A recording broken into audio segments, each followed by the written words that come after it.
So the old girl is up and running, but she is not happy. She developed quite the squeal. I don't know what that is. And she's also leaking a bunch of coolant and hydraulic fluid all over my beautiful driveway. Well, there's the leak, and I'm gonna blame it on Dad, but I definitely connected these hoses and I never put that little clamp on. So if this looks kind of sketchy, that's because it is kind of sketchy. I do have some boards screwed in to keep this thing from rolling, but I didn't connect either of the coolant lines that went into that evaporator. So I'm gonna run this thing for a while and just monitor for leaks. Now this center cylinder here, that is leaking around the seals, and then also our side shift cylinder is leaking as well. Now the side shift was kind of like an aftermarket component that was put on by dealers, so that is not in like any of the drawing schematics, and the only way to get the part number off of this is to completely remove this lift bracket and see if we can find a part number on this cylinder itself.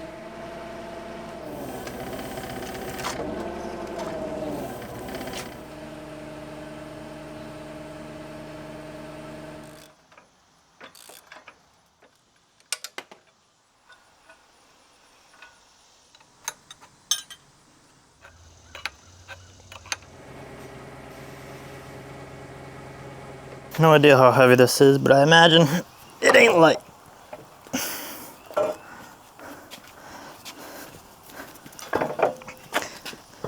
All right.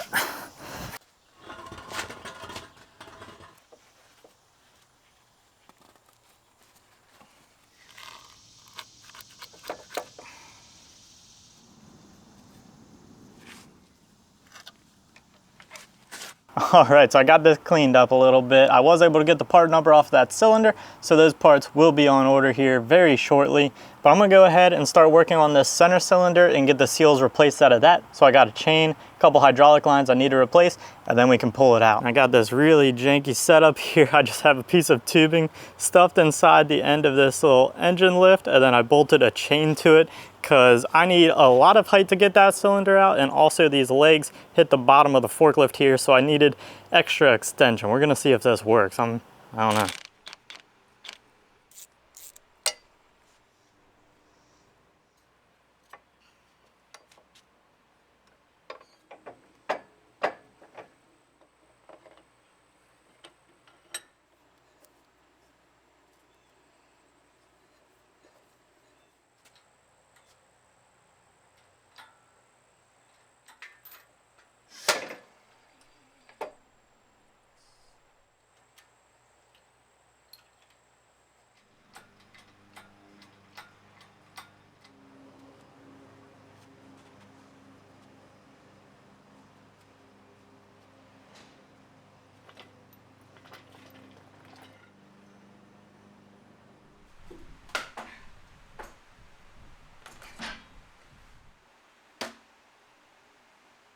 All right, so the cylinder is apart, and I didn't realize it, but that pulley bracket actually held the whole piston on there. So when I took that out, the piston did fall. Didn't hurt anything, so we are good. And I believe that this little cylinder body here has an O-ring in the bottom of it. So better to replace that now than find that leaking later on. So I'm gonna get that removed.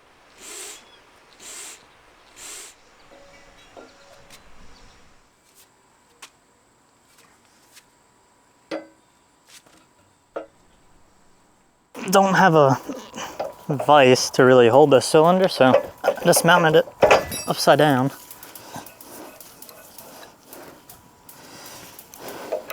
I'll just rebuild it like this.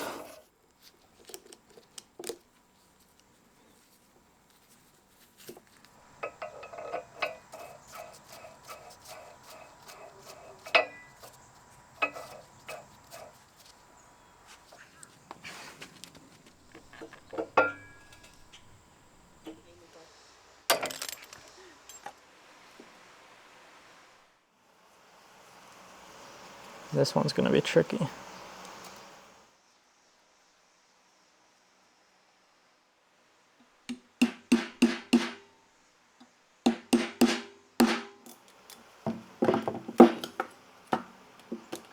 Those bearings don't seem too bad.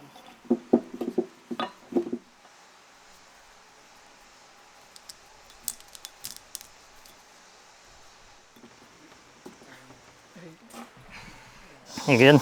Yep.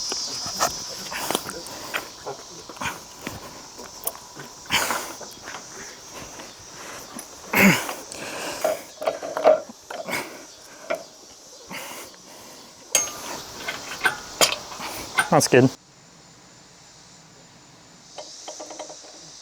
So I removed the belt to figure out where that squealing's coming from, and it is coming from this water pump. There's play in that bearing. And then also if I spin this, you can hear that that bearing is making some noise, so that needs replaced. New water pump and the seals for the side shift came in. So to get to that water pump back here, I do need to remove this fan, and I also forgot to install the shroud when we were assembling everything. So I'm gonna go ahead and pull the muffler and the radiator one more time.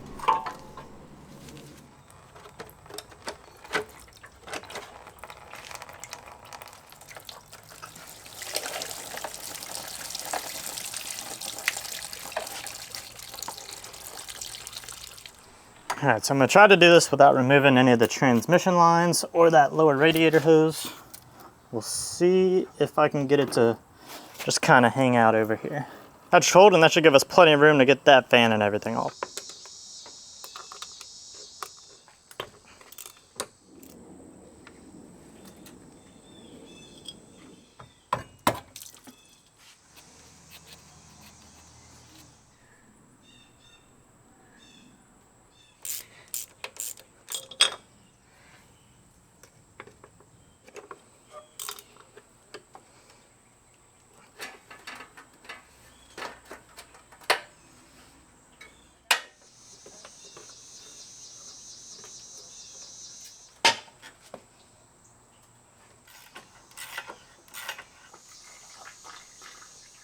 All right, so now we get to rebuild this cylinder, and it's pretty interesting. You have like a snap ring on the outside here, then you push this inner piece in, and you undo a snap ring, and then you can pull it all out.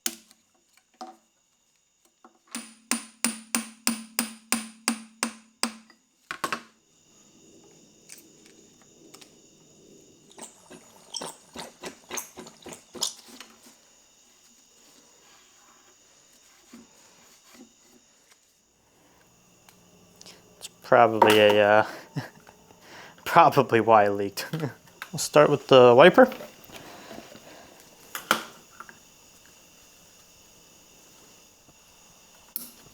Put in the seal.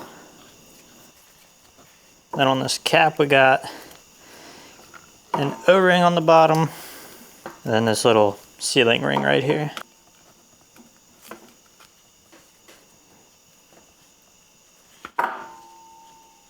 All right, and that's it for this first cap, so we'll repeat the process on the second one.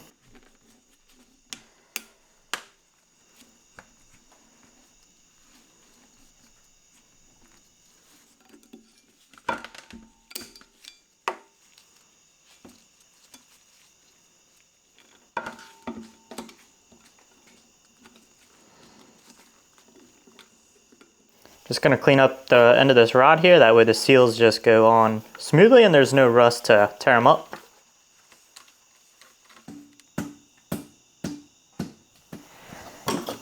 Alright, what a pain in the butt.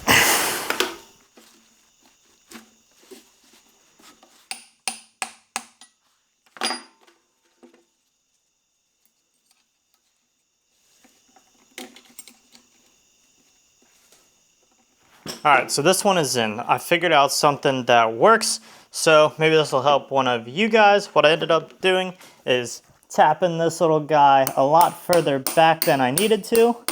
We'll go a little bit more. And then this spring clip, you can put it in here like sideways, like so, and just force it like that. And then now when you twist it, it'll kind of pop right into place. Okay, so right now you'll see that that is past the little groove, but now we can just tap the whole piston back. All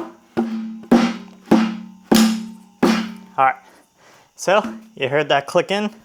Now, all we gotta do is tap this ring on and we're done.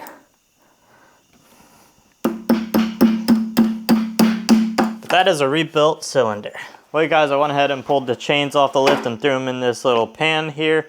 I really want to get these cleaned up as best as possible. I mean, all I had to do was pull out 2 cotter pins to get these off, so may as well clean them up and try to make them last as long as possible.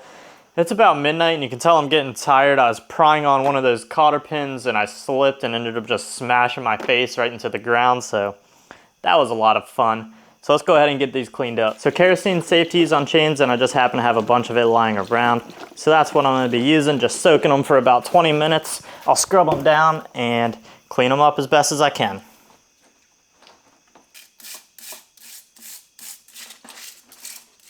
We are in the home stretch. It is time to get this thing back together. We're ready to install the rebuilt side shift cylinder, and then our chains are going through their second bath. Wait till you guys see those things. They're looking good.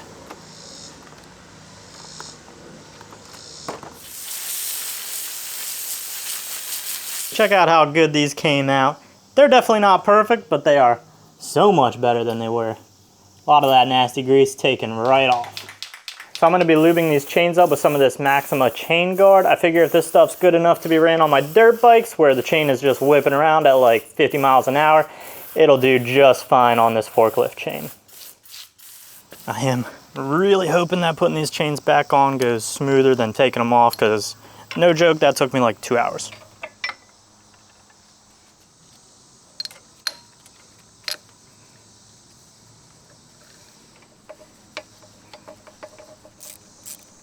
So these chains do need to be tensioned properly. I've never done it before. I have absolutely no idea how to do it. I know you gotta kind of take some measurements down here, but we'll worry about that later. Cylinder can go on. We can get the hydraulic lines on and get the rest of this thing assembled. And if you enjoy having nice clothes, nice floors, a nice garage, just don't even bother buying a forklift. Not gonna happen. Can anybody recommend a grease gun that works? This is definitely my fault, but still. Oh gosh. Well, we got plenty of grease. Well, guess we'll use it like that, huh?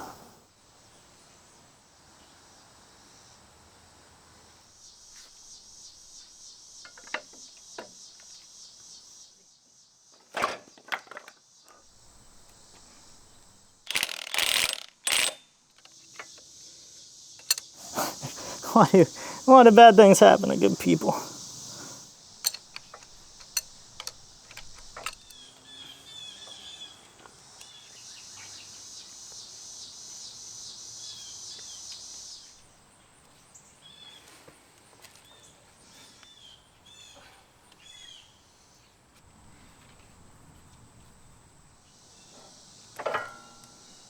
Check this out, guys. Got the proper tank for this puppy. Side mounted.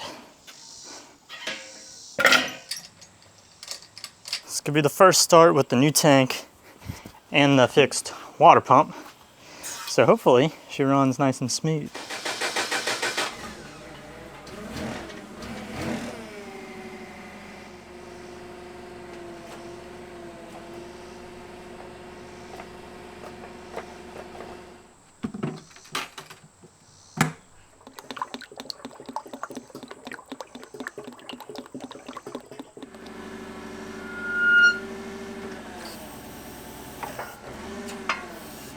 So I'm not seeing any leaks so far, which is great news. Just gotta install these two little bolts on the bottom, get the forks on, we're pretty much done.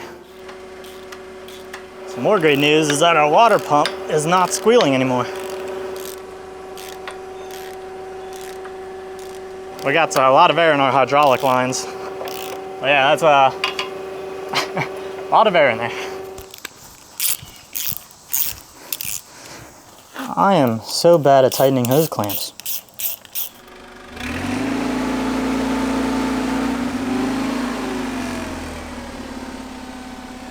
All right guys, so we are back together. Things are looking really good. I gotta get dinner and then it's gonna be dark, but tomorrow is gonna be testing day, so hang tight. Well you guys, the forklift is back together. The only things I did since the last time I spoke to you is I bled out this middle cylinder, and that was just to get the air out. There was such a small amount of air in there, but it actually made a huge difference. You can go ahead and check it out. Now when I drop this thing, there really is no bounce to it. It feels so much better. And then I also tightened up the chains because that seems kind of important.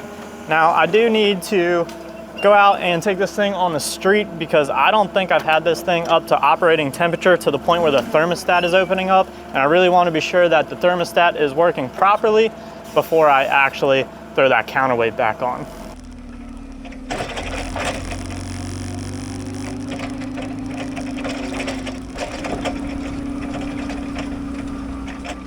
Cooling temperature is just bouncing in between like this point and the middle there, so I'm gonna say we are good to go, that the radiator, thermostat, cooling system, everything is working.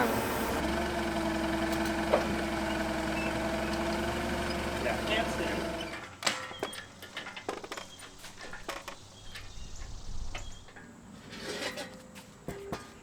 Right there. Let's set it down.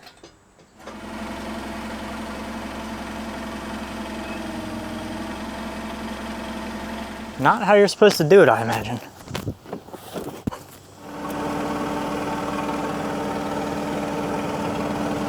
Here. Having the proper tools will definitely make a big difference. Don't do this.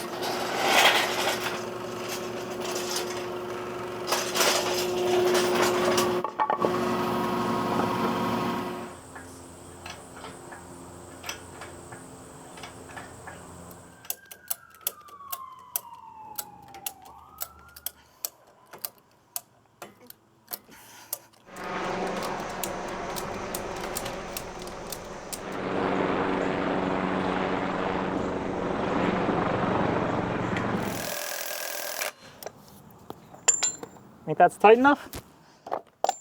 I imagine. The Eagle has landed. Look at that hole we put in the asphalt. So I'm not sure if this is a good idea or a great idea, but I do know that I want to be sure I fixed it. So I'm gonna go ahead and lift up the back of my truck. Should give me a pretty good indication of whether or not this thing can pick up heavy things. So this truck weighs about 7,000 pounds. I'm lifting up the back end of it, which should be lighter. So I'm guessing we're gonna be pushing that 3,000 pound mark. And we're also on the very end of the fork. So we'll see what she does.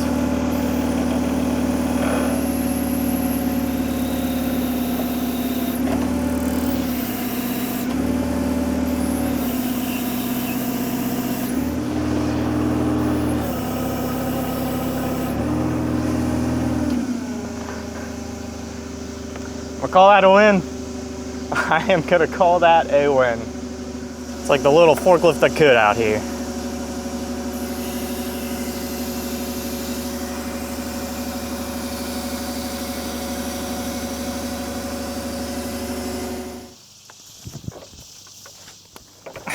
Well, she's back together, running great. I'd say it's just time to use it. So thank you guys for all the love and support you've been giving me down in the comments. Also, thank you for all the suggestions on the video editing and also on how to fix this thing. Now, I will be doing a price breakdown on what this actually costs to get back up and running, because unfortunately, it was a little more than that initial $400. So stay tuned for that, and I'll see you on the next one.